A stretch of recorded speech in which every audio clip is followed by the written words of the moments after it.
Bismillahirrahmanirrahim. Disebutkan sebuah kisah dia pernah kerja di tempat bea cukai di Saudi. Kemudian dia termasuk orang yang selalu menolak sogok menyogok. Dia tidak mau sama sekali dibayar. Apa yang merupakan peraturan diikuti sama dia. Kalau enggak dibiarkan. Dia tidak berani untuk melanggar hukum Allah Subhanahu Wa Taala. Selalu saja hampir tiap hari orang datang ke mejanya mengantarkan amplop, mengatakan inilah hakmu, ambillah dari perusahaan kami. Kamu telah bantu kami. Dia mengatakan saya tidak pernah buat apa-apa. Anda punya hak saya izinkan, yang tidak punya hak saya tidak izinkan. Tapi karena ini selalu tiap hari terjadi dan dia tahu seorang atasan dia selalu saja menerima sogokan dan datang kepada dia sambil mengatakan, ketahuilah bahwasanya ini adalah harta yang Allah mudahkan buat kita, ambil saja. Dia mengatakan tidak, demi Allah, saya tahu ini harta yang tidak benar, karena orang-orang yang tidak punya hak pun akan mendapatkan.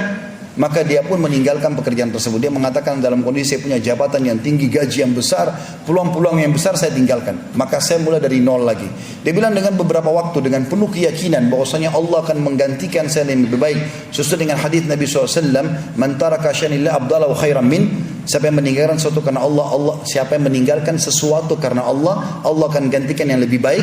Maka saya pun yakin. Beberapa waktu kemudian ada seseorang memberikan kepada saya tiba-tiba hadiah, seorang yang kaya, yang kenal saya dan saya berhenti kerja, dia tahu saya sekarang menganggur, memberikan saya sebuah kapal kecil yang saya gunakan untuk mengangkut barang-barang orang.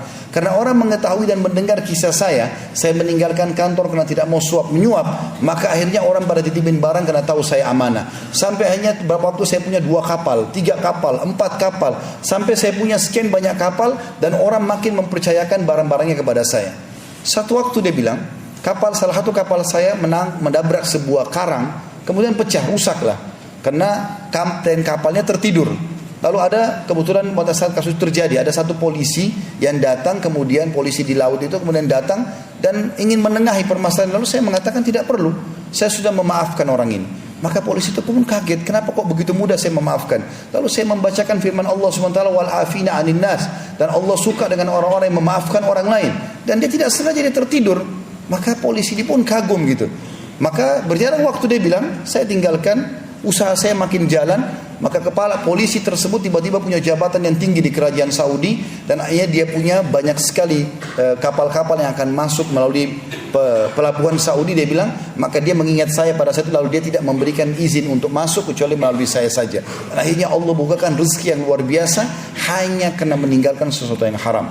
Oleh karena itu teman-teman sekalian, dari apa yang semua kita sampaikan ini, bangunlah ya kehidupan kita sebagai seorang muslim di atas keyakinan bahwasanya Allah Maha melihat, Allah Maha mengetahui, janji Allah pasti benar, ancaman Allah pasti benar. Setiap kita beriman dan bertakwa kepada Allah, Allah sudah mengatakan, "Wa may yattaqillaha yaj'al lahu makhraja wa yarzuqhu min haitsu la yahtasib." Siapa yang bertakwa kepada Allah, Allah akan berikan jalan keluar dari setiap masalahnya, dan Allah akan berikan rezeki dari tempat tidak disangka-sangka. Sebagaimana kita yakin orang yang berbuat kezaliman pasti akan dihukum oleh Allah, tidak ada keraguan dalam masalah tersebut.